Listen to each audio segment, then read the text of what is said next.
I'm going to issue an executive order that says all people in public must have a mask or nose covering, mouth and nose covering, and they must wear it in a situation where you cannot or are not maintaining social distancing. Meaning what? Meaning the same thing we've been saying from day one. If you're going to be in public and you cannot maintain social distancing, then have a mask and put the mask on when you are not in socially distanced places. I gotcha. Well, dude, thanks so much for doing this. I mean, I really sincerely mean that. You know, I was surprised, and you know, obviously quite pleased about it as well.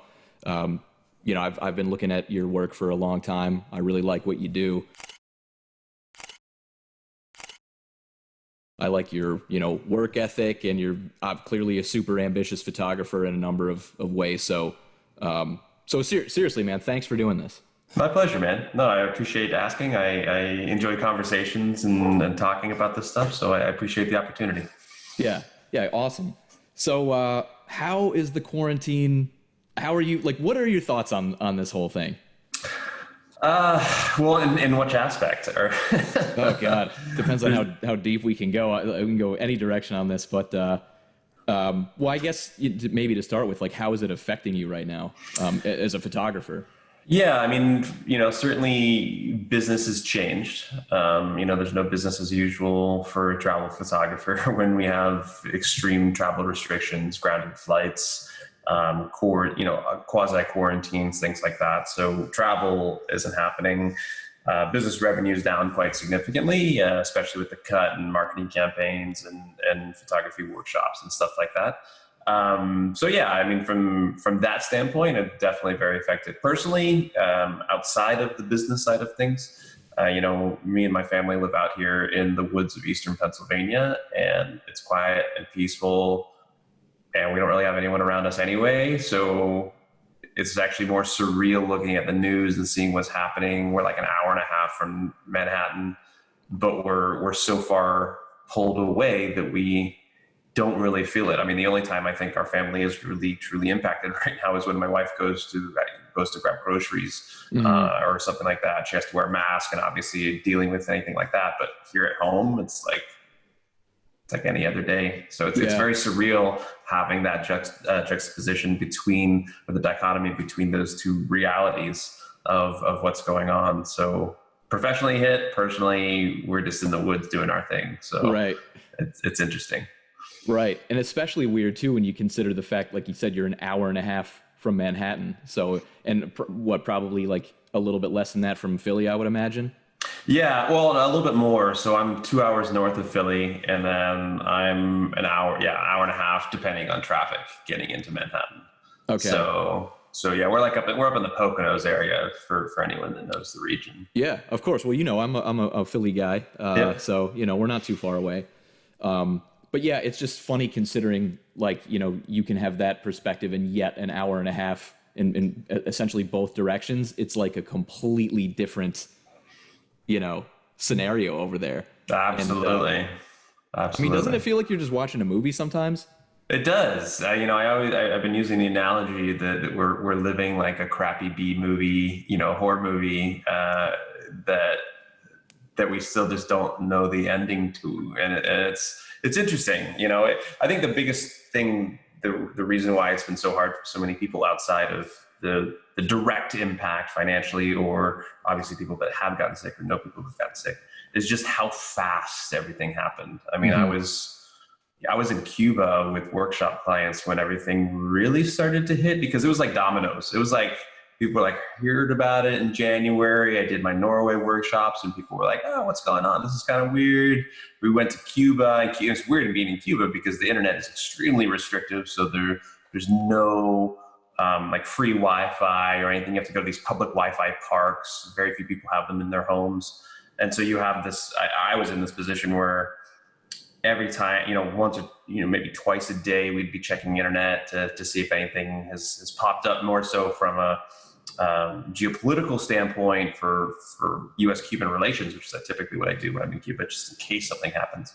And then you have all this other stuff, all of a sudden something happening. It's like all of a sudden China starts getting locked down, and all of a sudden all these other things start going, and it just was quick. Every time I checked the internet, things were getting worse and worse and worse. And what happened was, by the time the end of the trip, so it was a 7-day workshop, by day 6, we just got back to Havana. We were supposed to fly out the next morning, and we arrived back in town, checked in on our casas.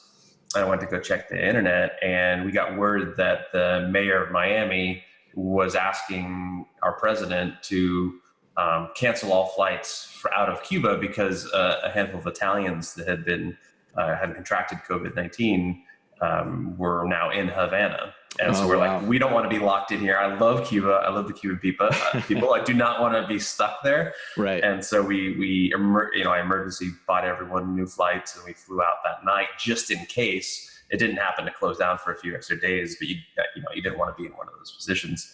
But like I said, it just happened so quickly that it just caught everyone off guard. Certainly us, but I imagine the rest of the world were.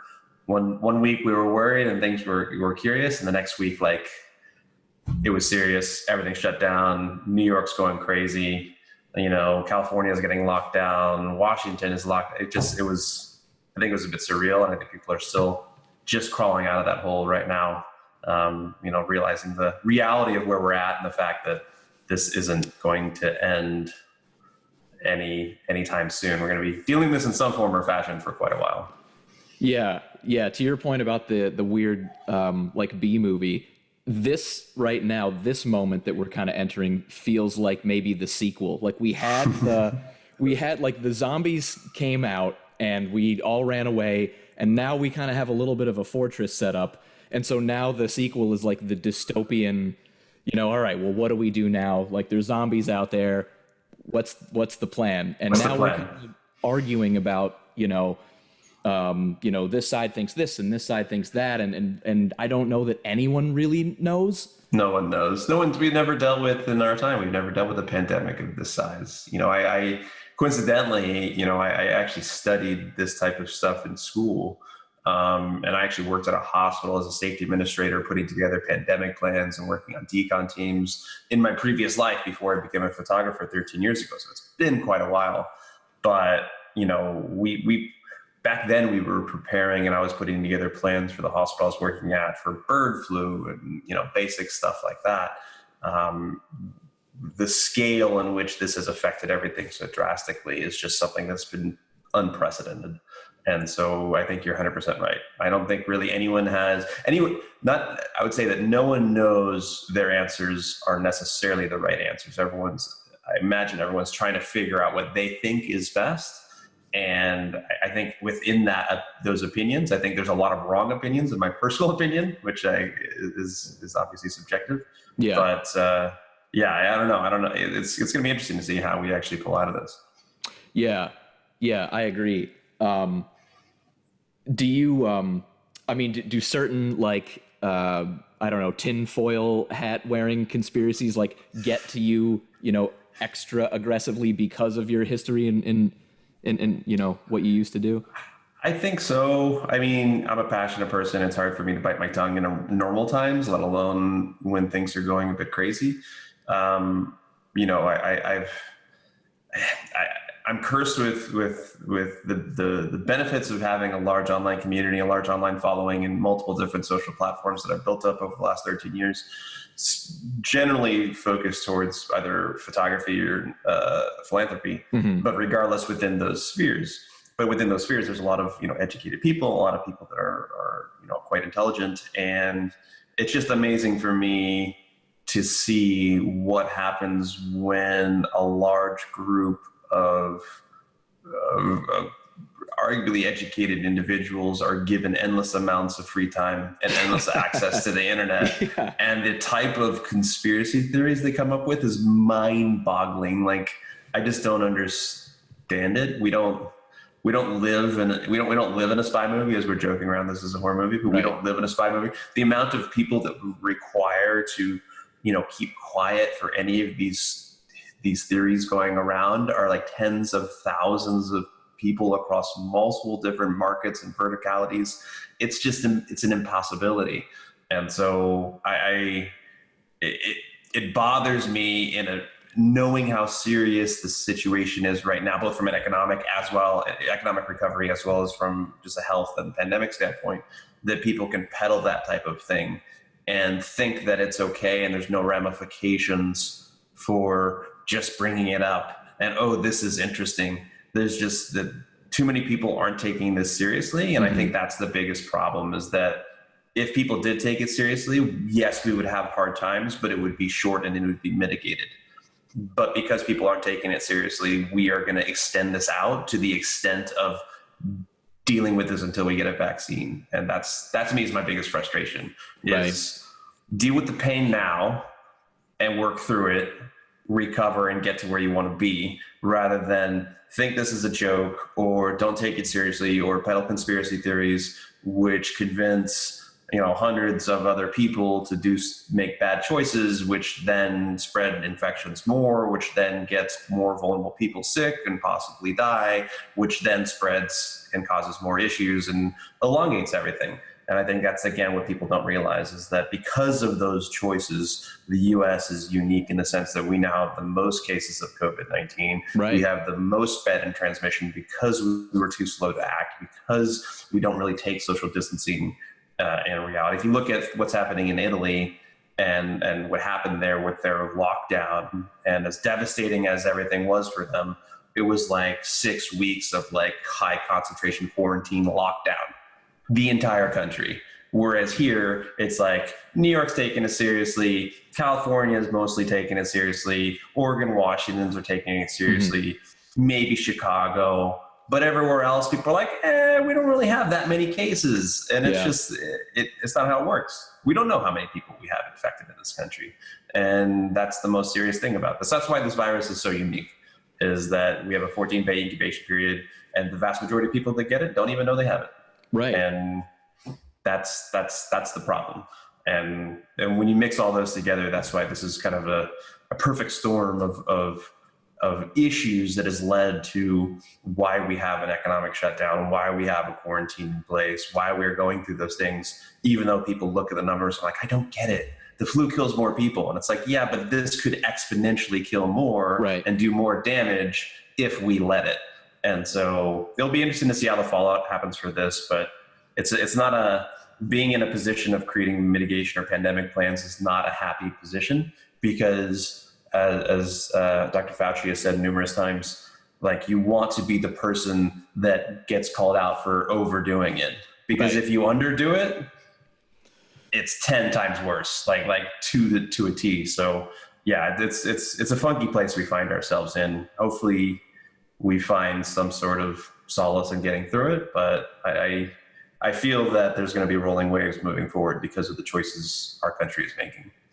Yeah, it does seem that way, especially when you start getting into the potential for this to sort of be like, multiple waves, which you keep hearing about. Is this second or third wave occurring in China? And even recently, I've been hearing some kind of murmurs, and not, conspiracy murmurs, but potential realistic murmurs about, is it possible that this was something that some people already had maybe a few months ago? Like, there's some...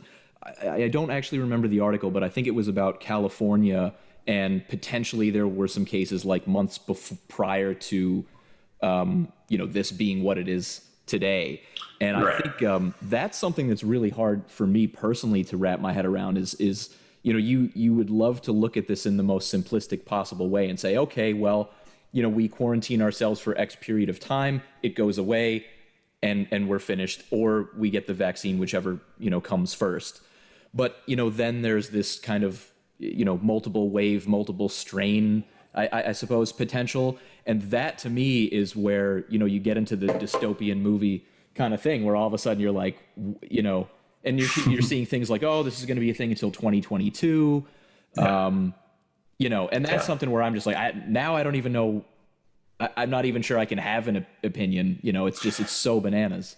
For sure. It's challenging and it's ever changing. And I think, again, that is another reason which causes people to feel that misinformation is being shared, or whatnot from the scientific community. Like, this is a novel virus. A novel virus, by definition, is something that we have never experienced before. This is a the COVID-19 is part of a viral family. Right. It's, I think, number 4 or 5 within that specific family of viruses. But this particular strain is something we've never known. So we don't know if we really get immunity afterwards. Yes, statistically, most of these do, but we don't know this particular one. We haven't had enough testing done.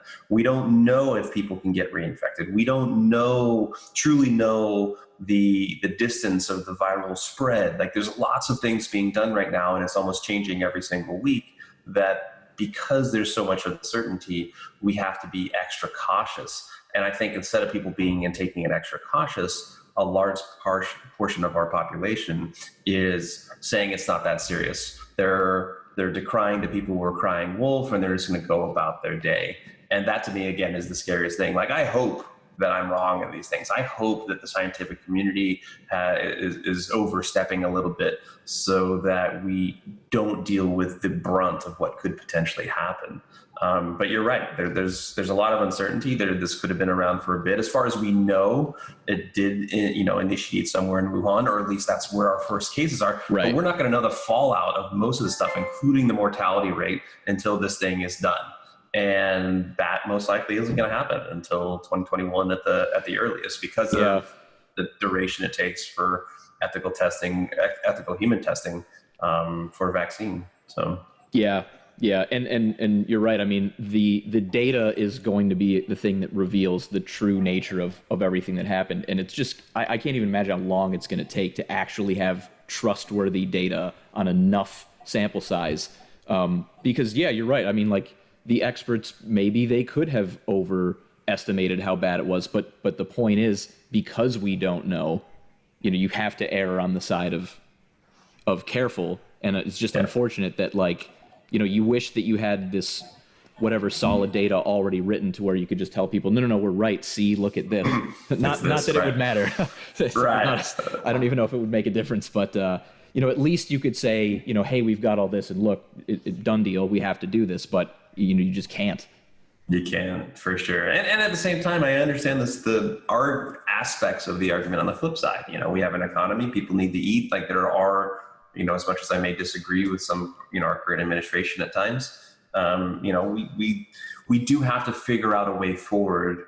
But I think from what I see, the callous nature in which we are approaching it is going to lead to a lot of issues. And like I said, we're 5 weeks into this right now, ish. End of this month is going to be different. Every week we learn new things. And so we just kind of have to be agile and adaptable as best we can. And hopefully people that need it get the support they need. And hopefully we can figure out some way, because the economy obviously can't be stopped for a year.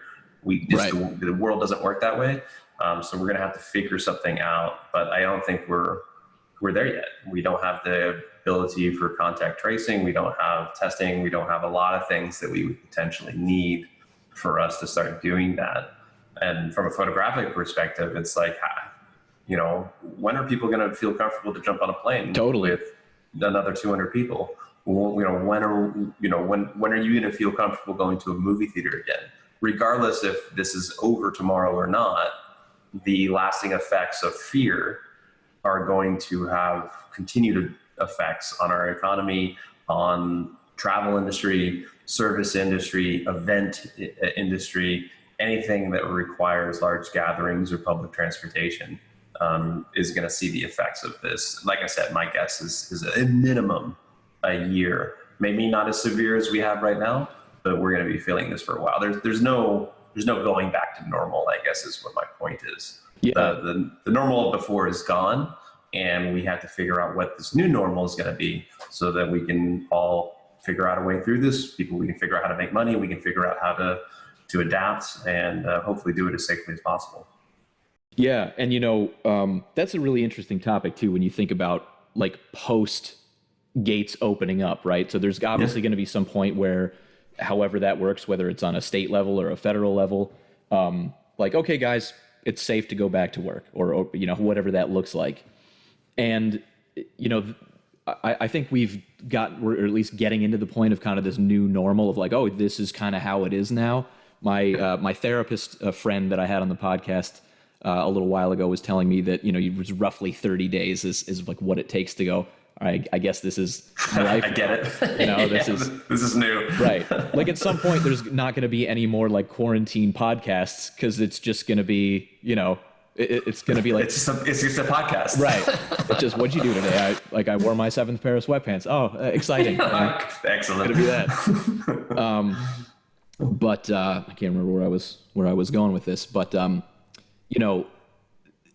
I think that once those doors kind of open, you're not necessarily going to see like agreement with the fact that, okay, I can work again as a sign of we can go back to normal, because I think the anxiety has gotten there. I mean, even if you're not like an anxious person, the anxiety of I haven't gone into a group of people in like months. Yep. Now it feels weird. Now it feels like maybe it's not something I'm supposed to do. And like, to your point about travel, like I'm huge into travel. I absolutely love it. I've always loved it. We've talked a little bit before, like about Africa, and like I've been going there since I was a kid. And so that obsession took me like at an early age, and I can only imagine, what it's like for you, who like literally does it constantly. And speaking personally, like I don't know if I'm going to want to get on a plane anytime soon. It just seems like seems off, right? Yeah. It just seems like, should I be here? I don't know. Yeah, it's 100% true. I mean, the between the psychological and the economical effects in the photo industry, I think, I don't want to say people are in for a big surprise because maybe people are taking it seriously because we're all in these bubbles, but I would, judging from the general, mob mentality, public mentality, I think that many different verticalities within the photo industry, travel photographers, wedding photographers, event photographers, music photographers, even portrait photographers, it's going to take a while for people to feel comfortable in those social situations for all the reasons you just explained. And I think that mixed in with the economic side of things, because people are losing their jobs. People do have a loss of income, not just small businesses like myself, but people that work for companies that have either been furloughed or that are having to take pay cuts, how confident they feel in additional spending a month once things come to some sense of normalcy, are going to have an effect. Mm-hmm. And we have to prepare for that. And I think the reality is that, at least for photographers that do this either for a living or on the side, the photo industry is going to look exponentially different in 6 months. And that you're going to see a lot of people selling off their gear, a lot of people trying to figure out a different pathway, because it's exponentially more difficult, obviously, in a situation like this than it is during normal times, which is already challenging because there's so much competition, because all these things are happening. So I'm really intrigued to see what the wedding genre looks like. Yeah. In 6 months. What does portrait, which, I know a handful of photographers that make a pretty decent killing taking, portraits of high schoolers and middle schoolers. They just do all the schools in their region. All schools are closed until May at minimum. And if we're dealing with this from a liability standpoint, I don't think it's too far-fetched to think that in the fall, after summer break, we may still have issues where schools are like, I don't know if we can open. And that's a scary thought, because you have all these kids now at home or trying to go to, in daycare, and your parents trying to get back to work to make money. There's a lot of these questions that directly affect the photo industry and the creative industries in general that are not being asked right now. And that people are just like, we just need to get back to work. Like, I don't think you really know what that means, because again, as we talked about, there isn't a new normal. How does a wedding photographer go back to work if the weddings are canceled or people don't want to show up? Yeah. How do these other things happen? People will have to get creative. I'm not saying people won't survive. I'm simply saying that it's going to be a very different industry in the next six months. And out of challenges like this, the opportunities arise. There's ability to separate yourself from the fold and try new things and be creative and, try to do as safely as you possibly can and think about the health and safety of yourself and other people. But I think, I think there will be opportunity within the space, but it's going to be in completely different places than you might have thought before. Yeah, I keep thinking about that. Like, you sort of have this awareness on some level of like, these are these moments throughout history. I can't remember the exact quote, but it's like, only at the precipice do we, whatever, excel in some capacity. I don't remember, but, the idea of like entrepreneurship kind of rising from the ashes or whatever. And you can feel it that this is one of those times. And Yeah, like, it's true.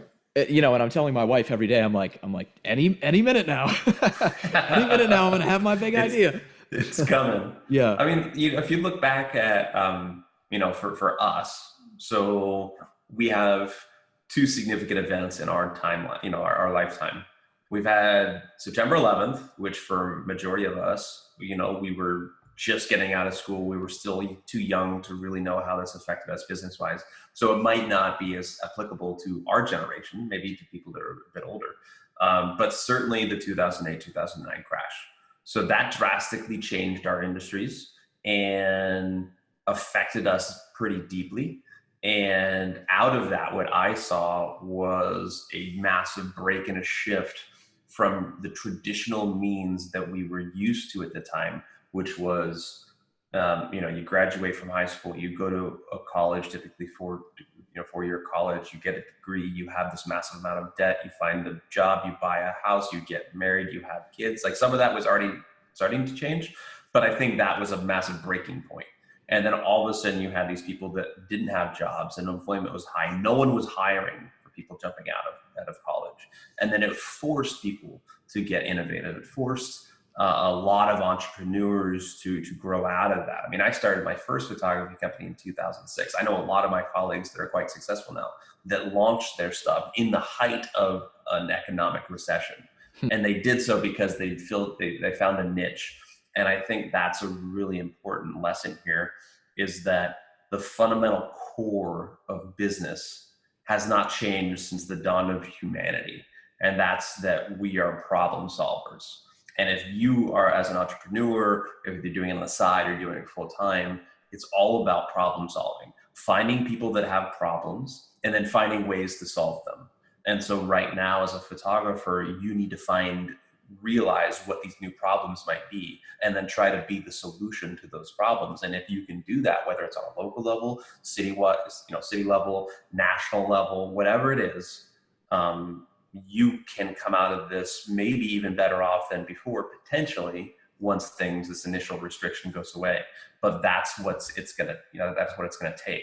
It's gonna take an evolution of thought and a revolution in approach to how drastically things have changed. And I think through that, as you mentioned, is where you find inspiration and where you find opportunity, and not in a creepy way, not in an opportunistic way, right?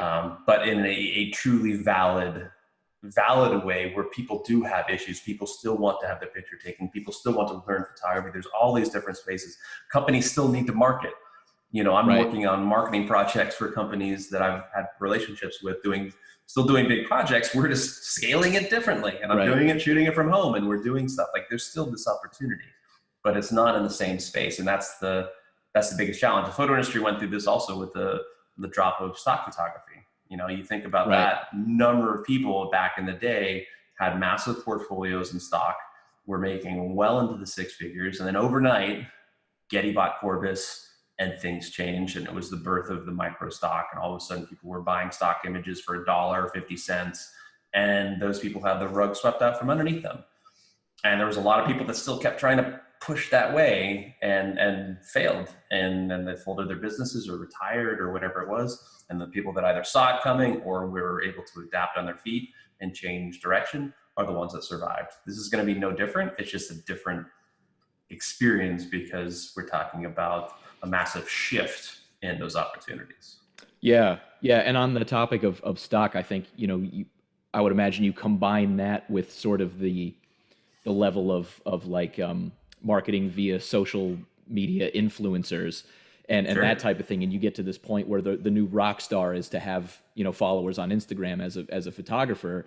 And you know, now all of a sudden you have all these things that sort of promise, like, you know, well, we're going to showcase your work, which of course, you know, doesn't really lead to anything monetarily, but yet we all fight for it. You know, maybe not you so much, but you know, a lot of us out here are kind of like, you know, we edited our Milky Way photo for 6 hours, and you know, it's like we put everything into this photo, which, to be fair, is probably not that groundbreaking. You know, it's probably another permutation of something that exists, but you still busted your ass doing this, you know, Yeah. and you put it up there and it's just gone.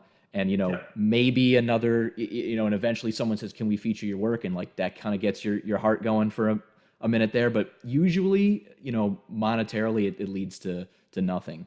Yeah, nothing direct. And I think that's again, I mean, I think within the social space, that is definitely a hard lesson for a lot of people to learn, is that the benefits of social, even for someone like myself, is very indirect. It's not direct. It's repetitive marketing, really, is the way I look at it.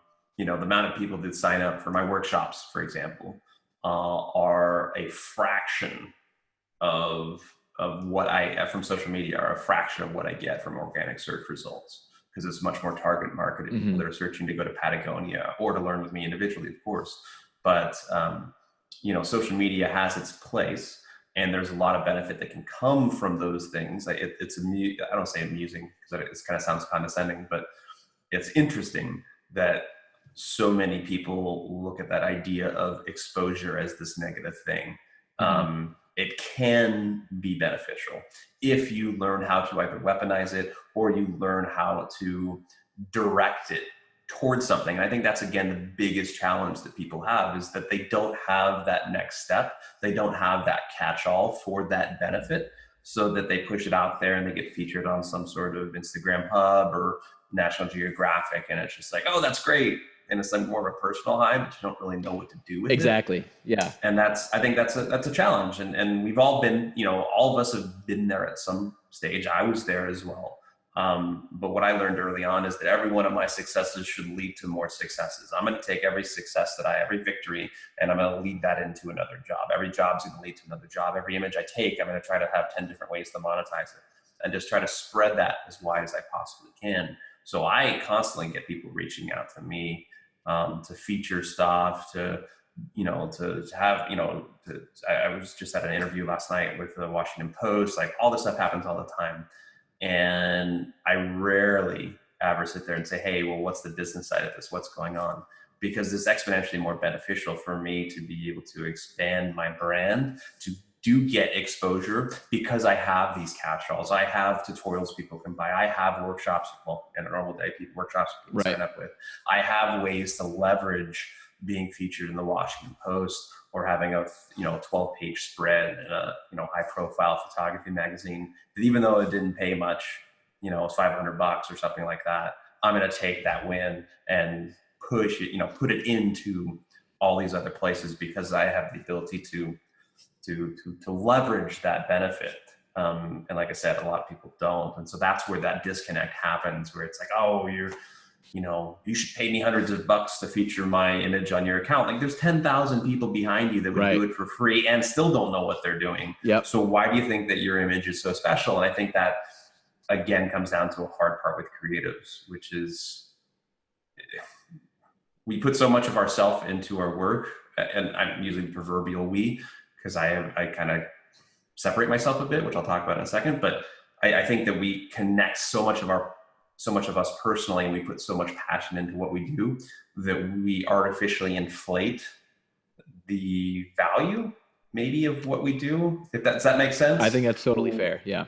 You know, and other people don't understand that. It's no different to me than selling a car. So I bought a 2003 Rubicon when I was in college, and I built it up, and, you know, spent years, you know, putting on lifts and, you know, doing aftermarket stuff, and rhino-lined the interior. I pulled out all the wiring and custom did all of it. When you go to sell it, the majority of the time, no one cares.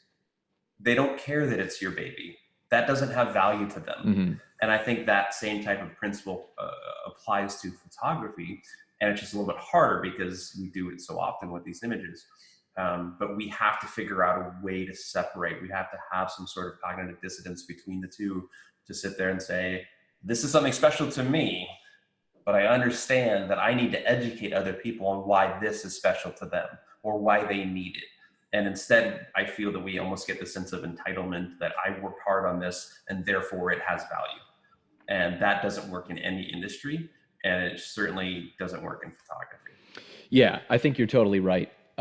You do get a little bit too connected to something, and yeah, I always try to check myself about that in photography and in other avenues as well. It's like you never, if you want someone's opinion about your stuff, you have to like level set and sort of, most of your personal friends will blow smoke up your ass, because they'll just tell you it's great, and that's a problem. You know what I mean? It's like what you're after is honest feedback, and you want growth. Yeah.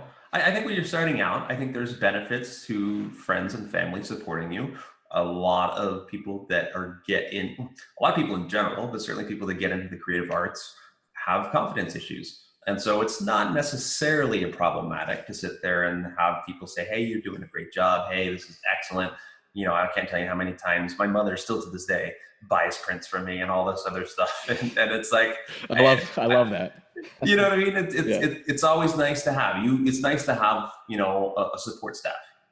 But yes, you're 100% right. In terms of growth, in terms of wanting that next step, in terms of wanting to do more, to have more impact, then you need to have that strife. You need to have that challenge, because we don't necessarily as human beings learn from good times. We learn when we're challenged. We grow when things aren't great and we have to innovate.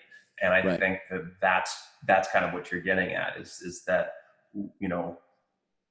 it's nice it's good to have that backup feeling when you start off, but you need to get into another space if you want to take it there. Some people do photography just because it's therapeutic and if they have their own other side job, and photography is just that outlet for them. And that's great. If that's what you're doing, then you do you. I have had many clients come through my workshops that, I look at their images and it's not my style, and they sit there and they say, I don't care. This is what I love. I'm going to take this stuff. I'm going to process it how I want to. And to me, those people are more empowered to fulfill their creative vision than people that are lost. Because those people know what they want and they know what they like, and they don't care what other people think about their images because they have a vision and they're doing it for themselves. And that's, again, another important thing is that, to attempt to, at least in most genres, to not shoot for other people's approval, but shoot for something that you yourself like. And then the goal for most photographers, I imagine, would be then to find ways in order to monetize that or make some sort of a living out of that passion, instead of forcing yourself to do things you don't like. And then all of a sudden you find yourself maybe even successful doing something that you don't even want to do. And then all of a sudden you're still working, and to me, I think that's the wrong approach. I think you need to do it the opposite. You need to figure out what you like and then find ways in order to make that work as best you can, rather than just do something to get success and then open it up to other things. Right. It's a great point too, and something that I've actually been kind of talking about lately, that I'm trying to tackle on my own, and it seems that a lot of other people are in the same boat, is this idea of like, and I'm not totally sure I share this opinion 100%, but I'm kind of going down this road mentally. The idea of is the difference between like a true artist and someone who maybe is just, let's say, good at photography or good at learning quickly and watching all the tutorials that we all do and sort of replicating other people's work, is the difference between like the true artist and not potentially that person that, like, to your point, does say, I don't care if you don't like this Colby Brown person I've looked up to for the last 10 years or what, like I respect everything you do and I'm glad to get tips from you, but this is my thing. I wonder about that, because those are the people that are probably the most high risk, high reward. Like, many people will not like you. Most people will not like you. But out of whatever 7 billion of us, all you need is a tiny, tiny fraction. and all of a sudden you've got 1 million followers and you're just, brands are contacting you, or whatever the case may be.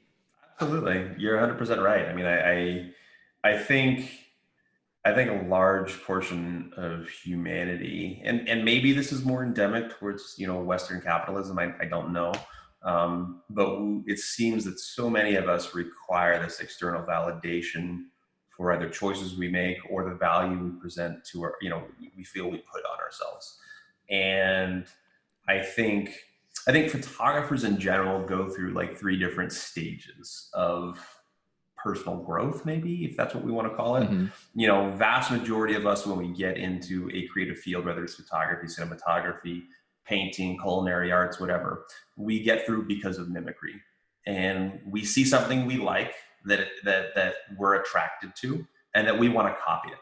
And that's how the vast majority of us get into photography. We saw an image that blew us away, and our question was, how can I do that? 100%. And I was the same exact way. I think the vast majority of us are. And so most people are living in that first stage. The second stage is kind of the experimentation stage. That's where you're like, hey, I might have got into this because I saw one of Colby Brown's images, or Christina Minnemeyer, whoever it was. But now I'm realizing that I need to try new things that make it my own. I don't want to copy a recipe. I want to try something different. I want to apply the spaghetti test to my approach because I want to fulfill my own vision. I don't want to try to mimic someone else's. And so that second stage is hard to get to, but it's where another good chunk of people are. And then the third stage to me is fulfillment of creative vision. And that's the unique space where very few people, I personally think, live, which is where they're shooting for themselves, they're shooting how they want to, and they're out there in the field with a mindset of what they're trying to create from both the infield as well as the post-processing. And those 2 pieces converge, because I feel for most people, they're very separate entities or separate experiences. I shoot with an experience, and then I wait or sit on it, whether it's a day or 2 days, a month, a year, and then I process completely separate from the emotions and the feeling I had being there at the moment. And I think photographers that get to that third stage have the ability to cross those over, even if there's a delay between the process of the infield and the post-processing, where they can have this idea of fulfillment of creative vision. And so coming back to your initial question, I think that absolutely we want to strive to move past that mimicry stage, and we want to try to experiment, because you are right. When we experiment, maybe you can consider it more risk and risk reward, but regardless, that's part of the validity of kind of moving on from that copying stage to try something new, to make something that is unique and that is your own, both from a creative vision standpoint, and these same pathways also happen from the business side of things. And, I find that a lot of people, because they need this external validation, are too fearful to take those initial steps to move past that mimicry stage, where they're just trying to mimic what someone else's success is. They're trying to recreate an image of mine or someone else's that went viral and did great. And then they share it out there and they're like, well, why didn't it do the same? Yeah. It's, if you're constantly chasing the waves of someone else's riding, you have a problematic approach. You need to find ways. You need to find ways to find your own waves, and then use those in order to build momentum, both from a creative and a passionate standpoint, and certainly from an economic and a business standpoint. For me, I'm constantly searching for new waves. Right now, during this pandemic, I have 10 different ideas of like, how am I going to navigate these waters? What is going to be what is going to provide the most opportunity for growth and to try new things? And what things can I do that is going to last long past this pandemic stage that I've always wanted to do, that I haven't had time because I've been traveling so much. Right. It's stuff like that I think really opens up those doors of creativity, inspiration, and expanding the capabilities of what you think you can do. Yeah. And it ultimately always leads to macro photography. Absolutely. It's funny. It's like everyone that I'm following that's like a landscape photographer is it's like, just give it 5 minutes and eventually their YouTube video will pop up out like, I take a crack at macro photography. Yep. Yeah, it's a natural progression, I find, for people that need to keep shooting in these times and to have those outlets. Like I think it's an easy movement to sit there and be like, I'm outside, I'm shooting big landscapes too. I'm outside, I'm shooting little landscapes, little things. Yeah. it can be fun creative outlets for sure. But I 100% agree. I'm seeing a lot of that same stuff as well. And if it's helping them, so be it. That's great. For me, honestly, I had not actually touched my camera since I got back from Cuba. I'm more so spending as much time as I can with my family, which I don't always get to do. I'm working on these business ideas and proposals. I'm working on projects for these companies that I've worked with for years. I'm trying to do stuff like that, but maybe I'm a little bit unique in that situation where I never got into photography because of this deep-seated love of the camera and love of taking images. For me, it was more about documenting experiences, and it just so happened that I felt that photography was going to be the best medium that allowed me to do it. So I already have this this dissonance between my passion for photography, which I have now, which has developed over the years, to things I feel I have to do and have those creative outlets. So I get to be creative in the business planning and stuff like that. So hopefully that's going to give me a little bit of a leg up as our whole industry moves in crazy different directions moving forward. Yeah, yeah, and it's funny you mentioned that too, because so I was geeking out a little bit about you with my friend JJ, who's kind of a good Philadelphia photographer. He's like one of my favorite in the area, and I was talking to him about you the time that we met in Maine. And you were sort of just giving me a very 101 level breakdown about kind of how it works between you and getting like these bigger shoots, and how you I'm obviously paraphrasing here and correct me if I'm wrong, but you basically said that more or less you're pitching the idea to the company. It's not as though they're sort of here's the campaign, or here's sort of the photos that we want. We'll kind of put it out for bid, and we'll invite Colby Brown and I don't know, like Shane Bloom, or a few people, a Lyle Liccardi or something. May the best man win or something. And you were basically telling me that no, I pretty much am like, here's an idea, Dell or whatever. Here's what I'm going to need to do it, and then they more or less approve it or not.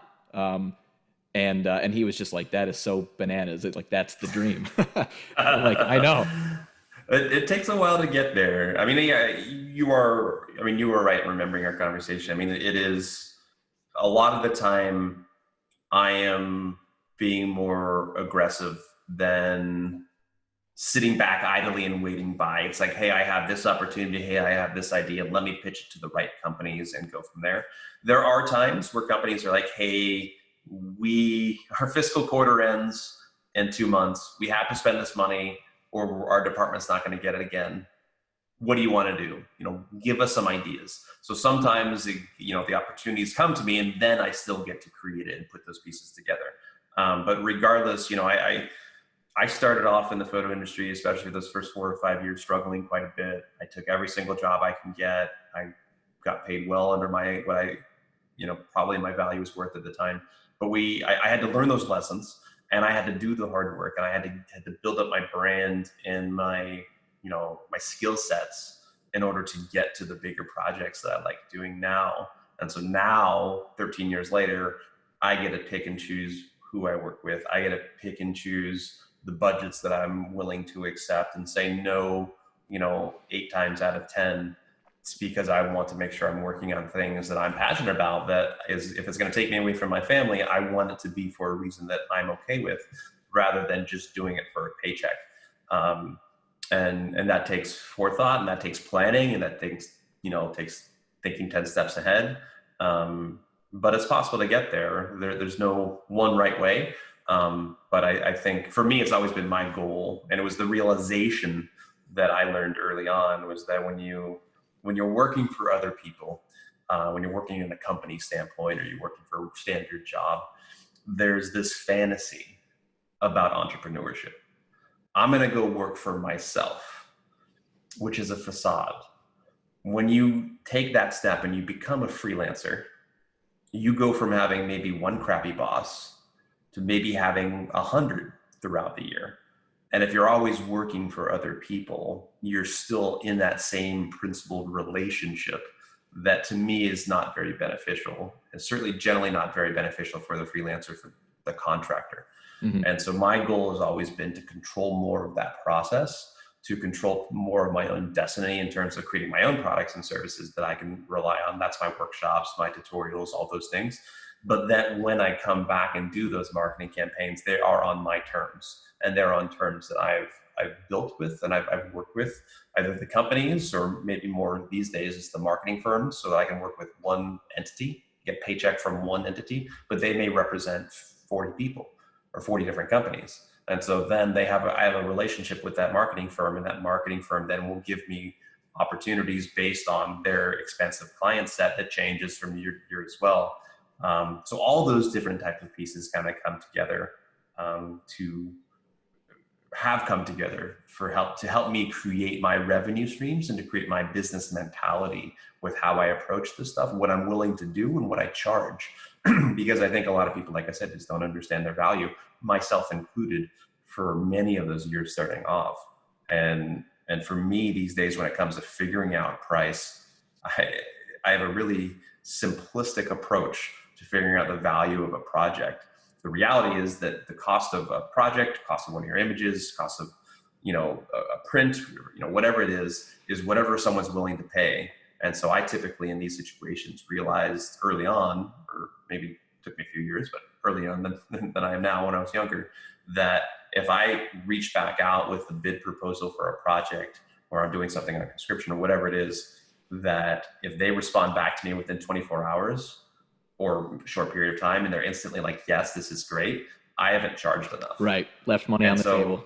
Exactly. And so what happens is that in my mind, the next time I do a similar project, my price is now 20% more expensive. And if a company comes back and says, hey, we don't really have a budget for that, I still have that wiggle room to kind of work within the spectrum that I'm okay with. Mm-hmm. But I'm constantly moving that line, even to this day, to kind of figure out, where is my space? Where's the happy space of my value? Because it's not personal attachment, which again, I think is an issue that a lot of creatives feel. It's not what I think I'm worth. It's what other people that are hiring me think the value of what I'm trying to do. And sometimes that requires me to educate them. And sometimes it just requires me to be bidding the right amount that people are like, oh yeah, we were going to pay you 20 grand, but you asked for 15. So of course we're not going to have an issue with that. And we'll take you at your offer. Right. It's just business. It's not personal. And I right. think, again, people just need to make that separation. So I guess when you're coming up with a proposal for like a larger project, you're not so much considering like, what is the amount of time that this will take me, or who else am I gonna have to pay, to be involved in this shoot? You're more thinking of it from the perspective of this business. Like, what is it worth to that business? Is that kind of the top? You're starting from there and going down. I think it's tough. I think there's a little bit of a mixture of both, to be fair. I think that I certainly am thinking about, like, in my bid proposal, I'm working out costs on my side, or having my team do that, where we're sitting there and saying, okay, the cost of getting to these locations, the cost of transportation, the cost of all these other things, outside of those fundamental logistical costs, what is my time worth? And then, all those pieces come together in a evolving algorithm. Then I sit there and say, okay, on top of that, what do I want to charge? And that becomes that game of cat and mouse of, what does the company think either I or what I'm doing is worth? What do they have a budget for? And for me, I'm trying to figure out, where are they working at? What is their space? What is their budget area that they think is a feasible number for this? And then trying to come back and look at my numbers and figuring out how I can make it work. And then as long as those pieces, or 2 or 3 pieces, have synergy, then it's something that we pitch and we go forward with. And typically the companies approve it, and we move on from there. But I'm thinking about my time. I'm thinking about the cost of what I'm doing. And then those two mixed in with another company what their ideals are and how they value me makes a difference. And there's also a difference in how that whole pitching process works. If I'm reaching out to a company that I've never worked with before, I have to prove my value. I have to sometimes educate people, regardless of my stature in the industry, of what I'm doing and why I'm charging what I'm doing. But if the company is reaching out to me, the cards are in my hand. I have the advantage because they came to me. Right. Now, there might be other people that can still do the same job, but they came to me for a reason. And so that again changes my approach to how I charge, or what I charge for what I'm doing. Who has the the right poker cards in their hand, and then you kind of move forward from there. And again, like I said, I think the easiest thing for me early on, or I never had to deal with this, I guess, is that I don't take any of this personally. To me, business is not personal. To me, business is business. I get why other companies want to save money. As a business owner, I want to save money as well. I want to make more money. We're just doing a tug of war here. We're going back and forth, trying to do the exact same thing and finding that opportunistic, synergistic piece right in the middle that works for both companies. And so my advice to other photographers out there is to figure out ways to separate yourself if you can, both personally from your work, but also from the business side of things. Don't take it hard when companies say no, or companies low bid you. They're just trying to, they're trying to make the most money out of it. It's not personal. They're not out there to screw you. They're just out there to, maybe abide by their shareholders, or if they're a marketing firm, they get a lot of a certain amount of money. And then they're trying to find a bid that works less within that amount of money that they're going to be paid, so that they make money as well. Right. And so you just need to realistically look at that. And like I said, try to separate yourself as best you can, and, try to enjoy the process of educating clients about what you're worth. And hopefully, the idea is that eventually you get to that place where they do understand that, and then you can go and build from there. But like I said, I took a lot of jobs I didn't like early on. I said yes to everything for those first few years. But you will get to a point where you then can start expanding out. And saying no to work and money is a phenomenal cathartic experience. Yeah. I promise you. Yeah, totally. But no, I don't need to do this. I'm good. Yeah. That's a nice place to be in, but it generally requires a lot of work to get there. Probably one of my favorite things in the world was any time in any sort of business related conversation, I was able to sort of say no, but I can recommend you somebody else. And it's like that. It's like the same stupid feeling of like, dating or something. You're like, I'm actually not interested. And you're like, wow, look at me. Yeah, I said that. I can't believe this is happening. I'm here. Yeah. So like regarding kind of you starting out and like taking every job and everything, another interesting concept that I kind of like to play around with is the idea of, how long can I dabble in all of these different genres as a photographer? Like, how long can I attempt to be a good wedding photographer?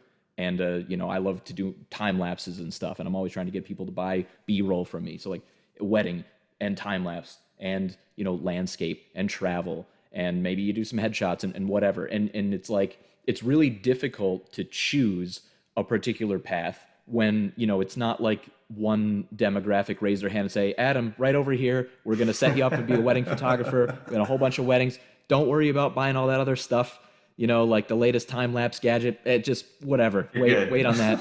Here's where you need to be. It doesn't happen. And so like, you do say yes to everything, but it's really hard to like master everything at once. And some would say impossible. And yet you seem to be one of those rare guys. And I know you like tout this on your own, anyway, where you've somehow managed to be good at like several things.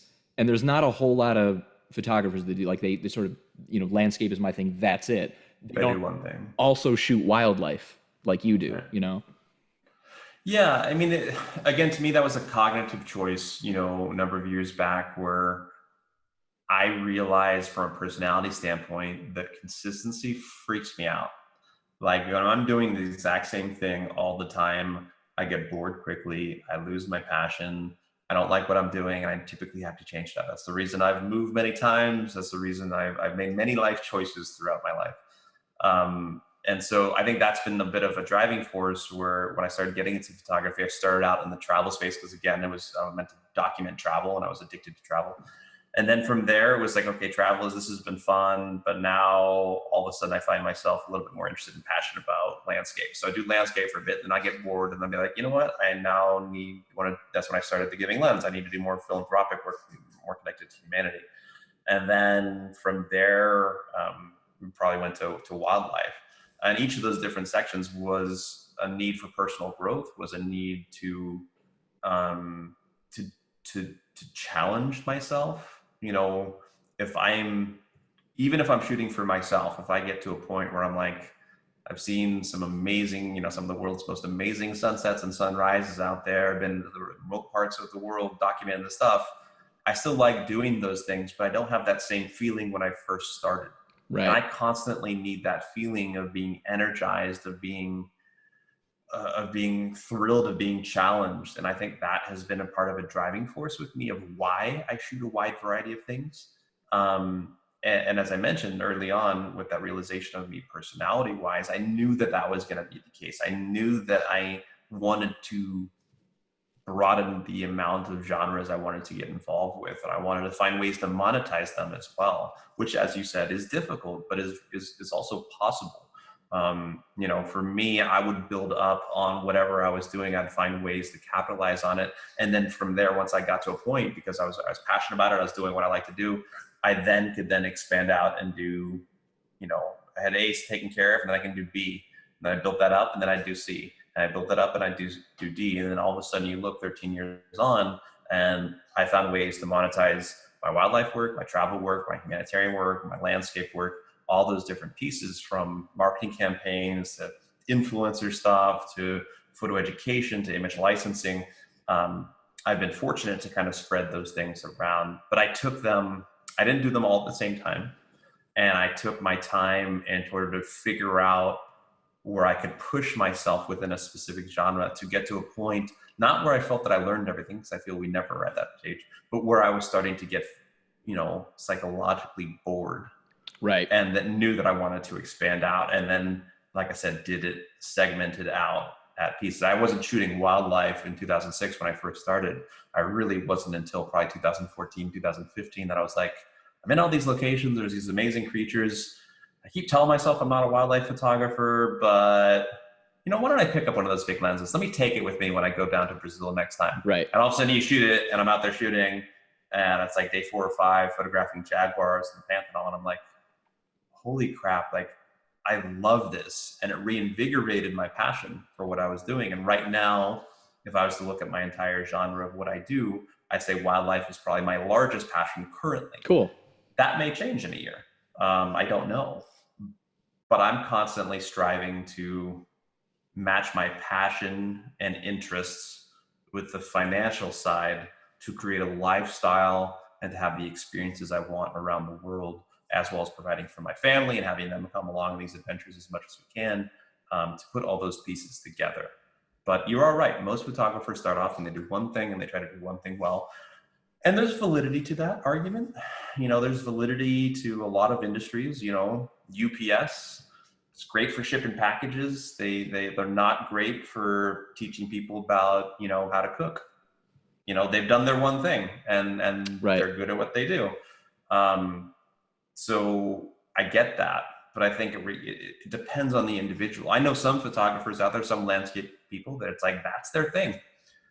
You want to come out and join me on a wildlife trip? Colleagues, people that do this professionally and that are in the same space where I'm at. And I'm like, you want to come shoot wildlife? They're like, no, it's not really my thing. And they're good. And that's great. There's nothing wrong with that. But for me, I like the flexibility in doing different things. I like the lack of consistency, and I enjoy the challenge that it presents myself. And I've learned things about how I shoot wildlife, or lessons I learned from shooting wildlife that I take back to when I go back and shoot landscape.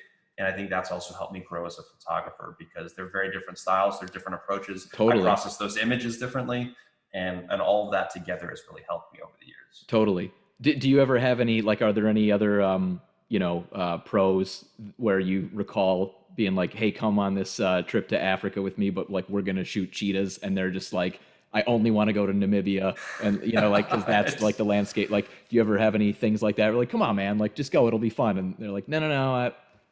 That's the thing. I've had a few people. I've had a lot of people that are. I think the issue comes down to a lot of human beings are comfortable in their space, whether their space is happiness and passion, or sometimes complacency and misery. And I don't want to say that condescendingly, not saying other professionals are miserable, but just people get comfortable in what they know. Right. And I think, I've had a number of times where I've had to kind of coerce people to step outside their space. Not clients. Clients generally are wanting to, they want to learn everything. So they're open to things. I've had people that have just taken wildlife workshops with me all of a sudden sign up for a wildlife one. I'm like, hey, Christina, you're here. That's awesome. Let's Yeah. do this. This is going to be fun. But I think professional, it's a little bit different. And at the same time, I get it, because sometimes people, if people are doing this for a living, or even on the side, either way, it comes down to time constraints. And so if they're going to go and do something that's outside of their spectrum, where they're either making money or it's taking up their additional extra time off work or whatnot, and they're trying something new that they might not enjoy, and it costs money, and all these things are happening, I get the trepidation. I get the fear, but I think within reason, if you can afford it, or if you can try to do things more at a local level that are, like I said, challenging, that are something different, I think it's great. There's a reason why when you look for tips and tricks for people to inspire creativity, or you look up articles about what to do during COVID-19, as a photographer, a vast majority of us educators are like, force yourself to use lenses you haven't shot with before, like macros. Right. Try new types of photography, because it helps you challenge yourself to learn more, to push your boundaries. And so, there's a reason that a lot of us say the same things when it comes to that, is because there's validity in it. You Right. might not ever be a wildlife photographer, but you can learn lessons from it, and it might be a heck of an amazing experience to be out there and having that experience. Even if you're just putting your camera down after taking some shots, you're like, I can't believe I'm here. I'm in the middle of Africa watching leopards, or I'm tracking jaguars from a boat in Brazil. Like, there's so much cool stuff with that sometimes I think people lose the importance of the experience of what we have, regardless of what genre of photography we're doing. They just focus on it in a result of images or money and financial, and they don't think about the experience of shooting that wedding, or of challenging yourself and learning from it, or of getting up early and trying to go out and you get skunked, and there's no color for sunrise, but you're there in a beautiful place and it's quiet and peaceful, and you're the only human being there, Right. sharing it with wildlife. Like, it's an amazing experience if you're open to it. Yeah. There are you're not many open worse to it, things, There are many worse things, 100%. Yeah. So have you ever been to Cherry Springs before? It's kind of northern part of the state. I have heard about it a number of times. I know exactly where it is. I just have not been. Yeah, so I've gone a couple of times now, and this, believe it or not, this is actually an appropriate segue, although it probably doesn't sound that way yet. But I've found that, like, when I first, in fact, when I first started having any interest in shooting, it was because I saw a Milky Way photo, and I just went, "What? This is a thing?" And I could not believe it. And it's like I went out and I bought a crop sensor camera that wasn't the best at doing it, but I got enough of it to kind of keep me going. And like, to your point about kind of, I guess it's sort of like chasing the high, chasing that initial, like, God, that just made me feel amazing. And I edited it. And then, a couple months later, you look back at it and you're like, geez, what a crappy image that was, and then you go, oh, okay, I have to up my game. So I went to Cherry Springs initially because I knew that it was this great dark sky location, and it wasn't that far away. It's like you didn't have to fly to Utah to get this amazing Milky Way shot, or at least to be able to see it, I should say. And so after going there a couple of times, Cherry Springs has become more to me of a place where you can just go and appreciate than maybe a place where you're going to get the best shot, because there's just there's no real foreground kind of stuff. There's no mountains. It's basically just a field and trees, and then a bunch of people. Darkness. And darkness, and a bunch of people occasionally shooting flashlights that get to completely overexpose parts of your image. And it's like, there's, and to be fair, there are, I'm sure, guys out there that have just never tried because they live in these amazing Milky Way locations and probably could do something where I'd go, okay, fine, I was wrong. They found a way to nail it. But when I've been there, it's almost like, yeah, I'm going to shoot. But, aside from like deep sky stuff, which is, I'm sure it's a fantastic location for that, any kind of landscape Milky Way thing, I don't really go there with super high expectations. And to me, it's almost like, but that's fine, because holy shit, this is amazing. Yeah. Absolutely. Well, I think anytime you're going out to, especially for outdoor nature photographers, but I don't think it's necessarily just endemic to them, is to have that mentality. Like have no expectations, and learn or teach yourself how to be surprised again. And I think that is, for me, that's what a lesson that I learned from my son, who's now 8, but watching him grow up and going through the whole process of learning what his foot was, to learning what a banana was, to learning how to potty train, like all these different things. He's learning and seeing the world for the first time. And even this day at 8, there's obviously so much that he still doesn't know. And just seeing those synapses form in him, it clicks and he understands the concept, I think is great lessons for us adults, that we've become jaded and we take things for granted. And in reality, there's so many amazing, beautiful experiences, especially for outdoor nature travel photographers, that get to have on at least some form of a constant basis, regardless if you do it for a living like myself or you do it sporadically. And learning to appreciate those moments, learning to sit out there and enjoy seeing all the stars, even if you've seen them before. The reality for me is that I've been doing this, as I mentioned, for 13 years, and every single year I find myself shooting less. Mm-hmm. I'm more specific about what I shoot. I have more of a vision for what I want to do. I don't have to shoot the same scene million different times, because I've kind of fine-tuned my workflow process of working through a scene, and even allow for expansion and trying new things within that space, where I don't have to take 100 image, I can take 20 and be happy with what I get. But that I also love to be out there and just put my camera away and get a couple of shots, get something I'm happy with, especially if things aren't lining up and going crazy, and just appreciating the opportunity to be out there and to have those experiences is something that I think a lot of photographers struggle with, because I think too many people, what I like to call, are chasing trophies. Right.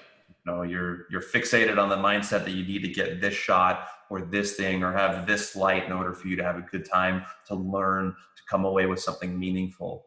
And I just think that's a negative approach. And I think generally when you mix negativity with creativity, it doesn't really work out well. Right. And how often do all the things line up where weather, light, foreground, all of it comes together for you to get that image that you had in your mind? I'd say, 1 out of 10,000, if you're lucky. And the rest of the time you have to figure out ways to work a scene and try different things and do all sorts of stuff. But it's a constant struggle I have, even on my workshops, where I have to break people from that mindset of, you don't need to get this shot. You need to get the best possible shot and enjoy the experience, and change the way you photograph or how you process based on your own personal feelings towards that experience that you just had, rather than fixate on something that is abstract, that was a fantasy, that you're upset that Right. the reality and fantasy didn't coincide together magically Right. for you for that 1 7-day window you had at visiting this one part of the world. That's generally not going to happen. The best people that have, especially for landscape photographers, the best people that have the best images of Yosemite National Park, for example, are the people that live right outside the park, because they're there all the time. Statistically, they have a higher chance to see all the cool stuff. Every single sunset. It's like, you give me 365 chances a year, I bet I can get a better sunset than most people. You're going to get some good stuff. Exactly. And I think those types of concepts are just hard for people to get. And I get it. Again, you're spending money, you're spending time, you're trying to, you want to get lucky. But I think that my favorite clients personally, and I've learned from them as well, that go on my own workshops, are the ones that no expectations, are happy with what they get. They're there for the experience. They're there to grow as a photographer. They're there to come away with images they're happy with, but they're not necessarily trying to come away with preconceived notions of what those might be, or at least they're trying to temper down those expectations so that they can be more adaptable. And opens them up to find more things. If I look back at my own, I don't know about your portfolio, but if I look back at my own, the vast majority of my own personal favorite images are images that I didn't plan, or images that happened, that I either didn't expect or I had to anticipate at the last moment. And I just happened to be in the right place at the right time, and I was prepared, and I knew what I was doing, and I was able to pull things together to create something that was unique and special. And part of what makes it unique and special, for me at least, was that it wasn't preconceived. Right. It was a moment that I happened to be ready for and be at the right place, which is great. But there are, on the flip side, there are some great stuff out there. Michael Chamberlain, you mentioned, Andrew Studer, that visualize this whole thing and eclipse and the stuff, and they do all this research and they put it together. I think those are phenomenal. I absolutely love looking at those guys' work. That's just not for me. Right. I can't do that. To me, it takes away some of the surprise, I guess, maybe. Yeah. Oh, totally. But that's just my own personal take. If nothing against those guys. Those guys are producing some incredible stuff, and they're doing the research and making it happen. I just like being out in the field and seeing what happens. And if I can come away with those things and I'm ready for it and I'm at the right place and I've done enough research to be like, hey, this is a good time of year to be at this place, and things come together, I'm a happy guy. Yeah. I can't complain. Yeah. You're inspiring me saying this, because as a very much ADHD type of brain that I have, and maybe you've got a little bit of that too, I don't know. I find that I'm always like sort of admiring the guys that do put in that insane amount of work on like photo pills or whatever, and they have this idea for the shot, and the shot, photo pills goes blah, blah, blah, and it punches it and it says, yeah, you can get it in 6 months. And they go, great. And they mark the date, and like they know exactly, and it's this big sort of production that goes into it. And I look at that stuff and I go, I wish I had that type of brain, but I kind of don't. And I try to do it, but it's just, I don't know. It's just, it doesn't quite that doesn't compute work with me, I'll try to, lecture or tell other people like, well, you have to make sure that and it's like, I don't even know if I'm really drinking the Kool-Aid myself, because it's just hard for me to work that way. So, to hear it from kind of the horse's mouth to say, well, hey, like, I feel you, I like to just sort of go and then wait, and then hopefully we get something cool. Absolutely. That's fun, It's exactly. And I think that's part of the process. And to be fair, I still do use some of those tools. I will be in Patagonia and be looking at photo pills and saying, hey, it looks like the sun's going to rise over here. So let's figure out what can we do. Right. There is ways that it's not black or white. You don't have to sit there and plan endlessly or to be 100% spontaneous. Like, quality images, whether you're doing wildlife, whether you're doing landscape work or night stuff, like, requires some attention to detail. If you are a Milky Way photographer, you need to know the best times in the Northern Hemisphere to shoot the galactic core are during the summertime, right. Our summertime in the North.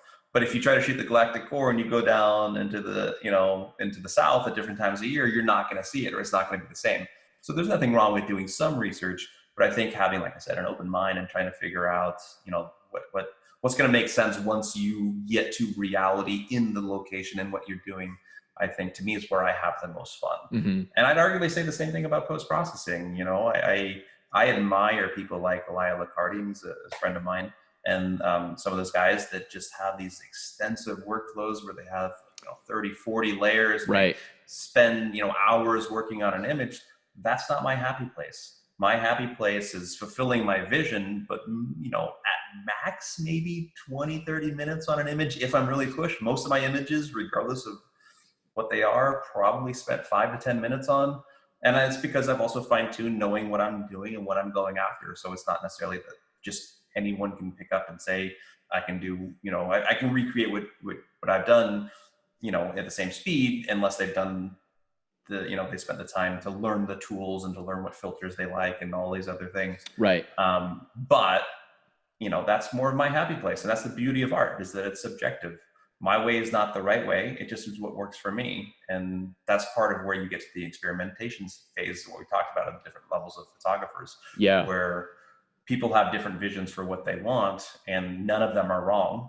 All of them are right. And it's all subjective on what makes you happy as an artist, regardless if you're doing it financially for financial reasons, or just doing it as a cathartic, extracurricular activity for yourself. Yeah.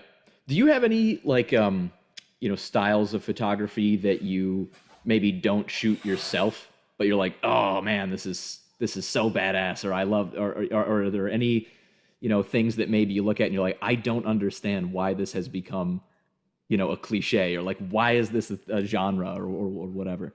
Well, I wouldn't say that I take the the approach that I don't understand why things, certain things go viral. I mean, maybe I could say why I don't understand certain types of images, how they, especially when I was first getting into social media, it's like, why is this one popular and why is this one not? Like, it's very confusing for most people because there's so many other external variables that we have no idea about in terms of the algorithms and all that stuff that's posting. And that also dictates trends and all sorts of other stuff. So there's a lot of uncertainty within that space. But I will say there are a handful of things that I personally don't shoot that I am, can be in awe of when I see the right photographer using amazing things. I personally don't use flash. The flash is just not my thing. I might bring a reflector out when I'm shooting like remote tribes, but even then I'm not using artificial. I'm using natural light and trying to, it's just my style. It's what I like. Maybe part of that is a lack of education of knowing how to properly light. I'd happily admit that.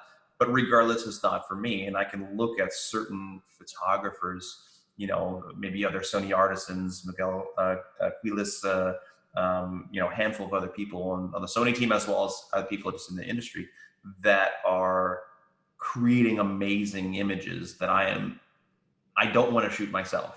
I have no desire to, but that I'm like, wow, that is amazing. Not only did you shoot this with the perfect setup, the great exposure, the great depth of field, compression, but then you also process this to a T. This is amazing.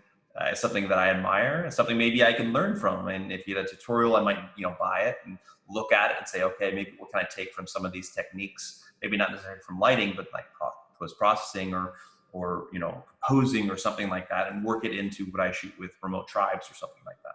I do that quite a bit. I love seeing stuff that is outside my box. And again, we talked about comfort zone, and to see what is, what might make sense for me in terms of adding to my own recipe or my own repertoire of what I'm capable of doing. As I've gotten older and as I've done this longer, I'd say that my interest in learning completely new genres is diminished more than when I was younger and had more energy and more time. Less children. Less children. Yeah, I mean, it's to me, wildlife, landscape, travel, humanitarian covers a really wide swath of things that I can really, I don't think I'll get bored with in my lifetime. I might dabble a little bit more here and there with some underwater stuff and go swim with, humpback whales in Tonga and things like that. But outside of that, I'm pretty content these days. But like I said, that doesn't keep me from appreciating what other people are doing, and still, when applicable, to learn from people trying things that are way outside what I do or would want to do, but still find it very admirable. Right. I can't remember. Is it you have two kids? I just have one. One. I'm surprised he hasn't actually come in yet.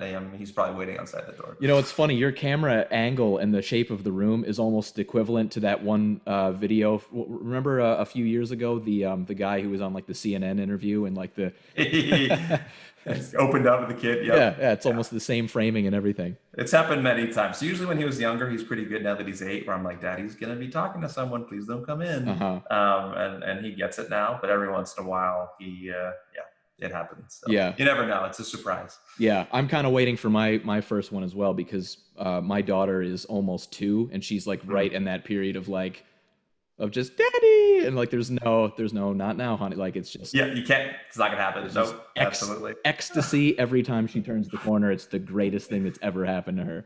It's such a good, like I said, it's a great lesson for us as well.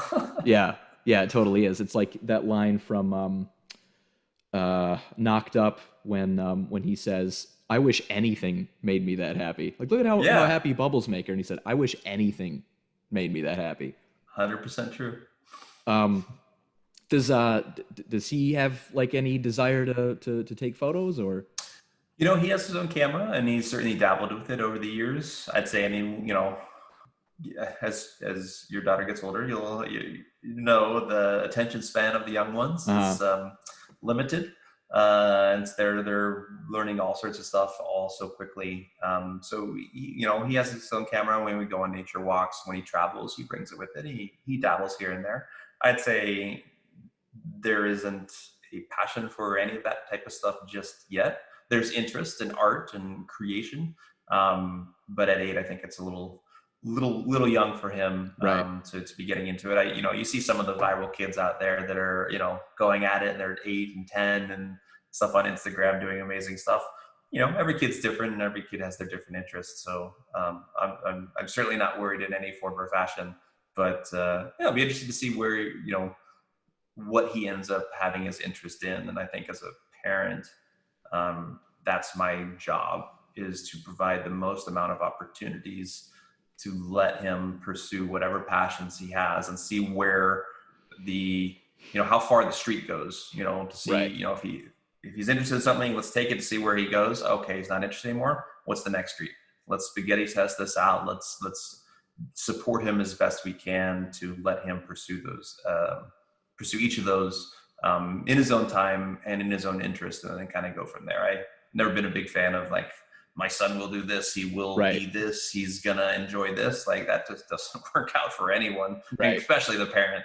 So I try to take a much more of a hands-on supportive approach with letting him pursue his interests. And so far, it's, like I said, dabbling in photography, but passion's not there yet. Right. And yeah, maybe it'll get there, and maybe not. I guess it Yeah. doesn't really matter, either way. Doesn't matter. Yep, absolutely. It's funny. I'm like imagining like the successful photographer dad who, is akin to like the football coach dad, who's just like goes absolutely ballistic on the sidelines. You're like, you exposed it too dark, and like getting into these huge raging arguments with your dad. What are you using this lens for? Right. Yeah, absolutely. I'm sure some people do that. Certainly it's not me though.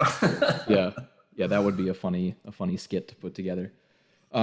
By the way, man, I have to tell you this funny story that I've now probably told a bunch of people, and I think anyone that knows this story and is going to watch this is going to be like, oh, here we go.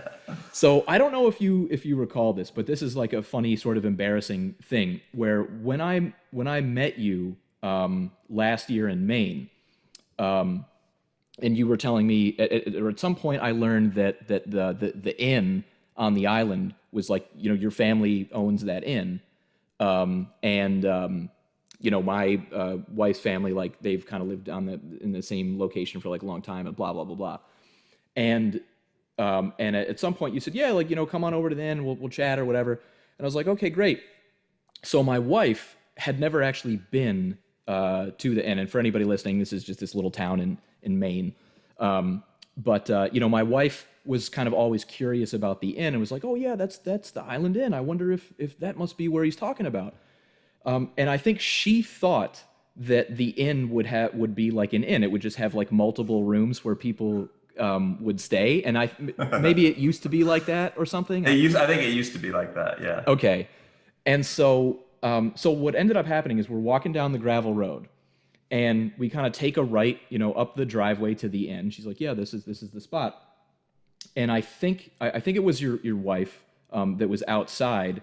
And, I guess, again, our mentality is, oh, just walk right into the inn and like we'll figure out where he is or something. And so I think your wife sort of like waved us over to be nice. Like, oh, would you guys like to see the inn?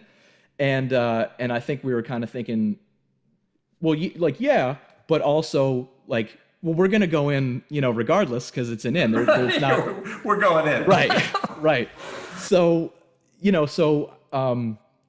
I don't think she like made a face or anything, but I was just so focused on like, oh, I'm going to go meet Colby Brown. This will be fun. And so we kind of just sort of walk in like, well, we're turning in and we're coming in regardless, but like, thank you, and we kind of just walk in, and in like 2 seconds, we're looking around and we're like, this is just a house. Like, this is like, and I'm like looking over at my wife. I'm like, did we just like walk into someone's house? Like, is that what just happened? And I've got this moment of like, oh my God, I'm gonna look like an absolute psycho right now, like some weird fanboy on the internet or something. And then you kind of walked in, and I was like, oh, hi Colby. And then she had this puzzled look like, oh, you know this person? And I thought, this is just all sorts of like, I'm gonna leave. And and she's gonna be Let's like, start over. Let's just start over. Right. Like, she's gonna be like, lock the door, honey. Like, he's an internet troll or something. And I remember it was like, it wasn't the type of atmosphere where I could be like, by the way, just in case you hear something, it's not this, and I was a misunderstanding. So all I could really do is be like, hey man, how are you? Like, cool. Yeah, just run with Right. it. That's a cool shot of a leopard. Like, how'd you get that? But then I tell people that all the time. They're like, dude, that is hilarious. That like, It yeah, I was wonder what they thought. it was a funny story. I remember because I remember you reaching out and figuring that we were both there because I'd just gotten back from Alaska. I think I was just photographing. Yeah, it was Yeah. August, right? No, July. July. But I think you did say that you were either I was just back or about to go. One of the two. Yeah, I think I was just back because I extended my trip in Alaska and just arrived back right into Maine. And I remember you reached out and and I was like, yeah, just come over. I think I do remember that. I was like sitting in there, and then you just all of a sudden were in the house, and I was like, Yes. all right, cool, all right, just run with it. It's an interesting place out there because it's not. I mean, it's my wife's side of the family, and I don't know, I don't think they owned it. They might have known the owners. We've been there many times. There's something like that. But you would think, absolutely, if it's called the Inn, I would do the same thing. Right. I'd be like, all right, I'll go see what room he's in. They can ring him up or something like Right. that. But yeah, we rented the entire. I don't think I think it is just an entire thing you rent now. I don't think they do individual rooms anymore. And that's what her extended family had done. It just rented the entire place. And so yeah, that was an interesting experience for sure. But I was glad we got a chance to meet. Obviously, Yeah. It was. It's better than if it didn't happen, right? No, totally. It worked out fine. It was just that moment of like, I think someone was just like sitting at the table eating lunch, and I was just like, oh Jesus, like what happened? What am I doing? That moment of panic is always the best. That's where you're like, what? Whatever I was thinking is not what reality is, and all of a sudden now you have to adapt on the fly, and that's. That's always a fun challenge to deal with. Like I said before, at the precipice, that was just like, okay, I'm either gonna slay this moment with some kind of an improvisation, but I actually chose to just ignore it and ignore it, just straight it. Yeah. I'm glad it worked out, man. I'm glad we had a chance to meet and chat then. Yeah, it was fun. Are you headed back there at any time? Or well, I mean, let's suppose things are normal. Now I'm asking the question. At some point, for sure. I mean, my wife's family tries to mix things up every other years when we do these big family reunions. And so it'll probably be a bit before we go back to Maine. I think next year, assuming we can, is we're actually going to Bend, Oregon for no personal connection to, just another nice outdoor place. Cool. But I love Maine. I mean, being up there, or having spent time there, it's a pretty special place up there, and the seascapes and the culture and the history is just so different than so much else of the country. It's quite fun. I've been up there only one time in fall, and I'd love to go back up and spend more time around Acadia and some of the surrounding areas one of these years and just do it. I just have to plan that into the schedule. Unfortunately, like 2 or 3 years in advance because everything else gets booked out. But right. Who knows what's happening this fall? Maybe I'll have a lot of free time as well. Hey, yeah, I can. I don't want to say I hope so, because obviously you need to do what you got to do. But if there's any sort of small chance of like, oh yeah, maybe I'll run into you, from that perspective, I do hope so. Absolutely, man, for sure. I'll let you know if it happens. Yeah. Well, dude, thanks again so much, sincerely, for doing this with me. I really appreciate it, and hopefully we can bump into each other, at some point, or maybe at one of your workshops. Absolutely, man. No, like I said, I appreciate the invite to have this conversation. I enjoy talking about this stuff. I think it's important stuff to chat about, not only from the virus stuff, but also the photo industry and just creativity in general. I think we have to distance ourselves a bit from the realities of the news cycle and all these other things it's good to be informed. Absolutely not saying anything different, but I think, these types of conversations are important, and it gets people thinking on different types of tangents, and we need to be creative. We need to be passionate. We can't just live in fear right now. I think we have to have a little bit of a variety of dealing with these types of situations. So I really appreciate that. And absolutely, man. I mean, we're quasi neighbors with you down there, Yeah. not too far away. So let's see how the year plays out. And if I have some spare time and things are relaxed, then absolutely let's go check out Rickett's Glen. Let's go explore some places, and it'd be nice to have some company and to actually be using my camera for the first time, which will probably be first time in a few months by the time that happens. Yeah, I know. It's like the callus is like coming off of your fingertip. Exactly. It's like, it just feels it's all soft right now. Yeah. It just doesn't work. Right. All right, man. Well, yeah, thanks again, and I'll talk to you soon. My pleasure. Take care, man. Take care. Cheers.